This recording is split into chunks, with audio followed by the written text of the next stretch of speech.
महानदी जल बद एक गुरुत्वपूर्ण मोड़ नेबाकू जाउछि। एही विवाद उपरे आज ट्रिब्यूनाल एक महत्वपूर्ण शुणाणी हेबाकू रहिछि।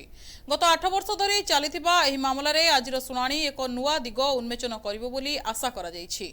एहा परे ट्रिब्यूनाल रिपोर्ट आधार रे परवर्ती पदक्षेप नै आलोचना होई पारे। एही शुणाणी को नै राज्यवासीक मध्यरे उत्कंठा लागि रहिछि। तेबे महानदी को बंचाइबा पई कटकर गड़गड़िया घाटठारे आंदोलनकारी माने जल सत्याग्रह आरंभ करिसंती। वरिष्ठ आईनजीवी तथा महानदी बंचाओ आंदोलन आवाहक विकास दास एही आलोचना रे जोग दैछंती। केंद्र राज्य एवं छत्तीसगढ़ रे बीजेपी सरकार थाई मध्य 8 वर्ष धरि एही शुणाणी न हेबा नै से प्रचंड क्षोभ प्रकाश करिसंती। महानदी बंचाओ आंदोलन तरफ एठी जल सत्याग्रह कटक ठारे करा जाउची। केवल कटक नुहे ओडिशार विभिन्न जगार आमर सत्याग्रही माने महानदी जल भितर प्रवेश करके निजर दाबी उपस्थापन करछंती।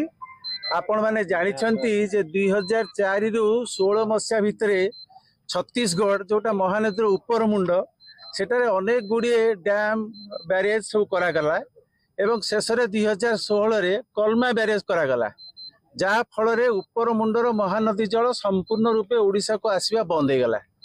एवं से दाबी को लेकिन ओडिशा सरकार 2017 मसीह सुप्रीम कोर्ट को जाइतिले। सुप्रीम कोर्ट निर्देश क्रमे गोटे महानदी ट्राइब्यूनाल गठन होती। इतिमध्य महानदी ट्राइब्यूनाल 8 वर्ष बीती गलानी एवं दुई थर ता भितर ताकू एक्सटेंशन ट्राइब्यूनाल को करागलानी।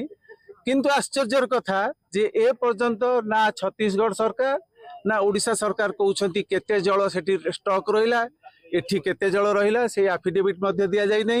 एवं सब आजिर दाबी होउची जे जदि ट्राइब्यूनाल तार फाइनल डिसीजन न नै पारुची जेहेतु 8 वर्ष हो गलानी आमे दाबी करूचु इंटरिम ऑर्डर माध्यम रे ओडिशा को पर्याप्त जल छड़ा जाऊ। विशेष कि अण मौसुमी समय रे जेपरी जलर कोनोसी अभाव न रहिबो।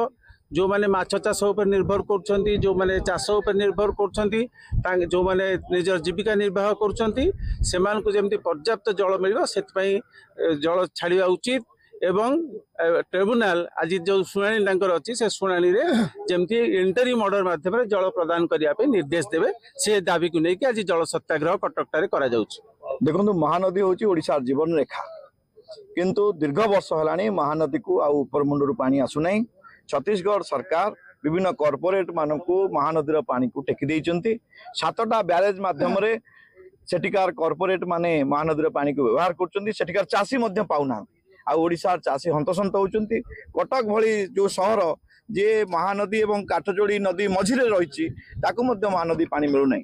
महानदीर जे कोनोसी नदी हो महानदी हो बा जे कोनोसी नदी हो से नदीर पानी ऊपर अधिकार होछि नदी कूल रहउथबा लोक मानकर एवं से नदीर पानी को व्यवहार करथुवा लोक मानकर एवं सेथिरे बसवास करथुवा लोक माने जीव जंतु मानकर। किंतु महानदी को जो भली भाबरे हत्या करा जाउछि सेथिरे ट्रिपल इंजन सरकार ओडिशा सरकार छत्तीसगढ़ सरकार एवं दिल्ली सरकार एमाने एथिरे हस्तक्षेप करूनांती।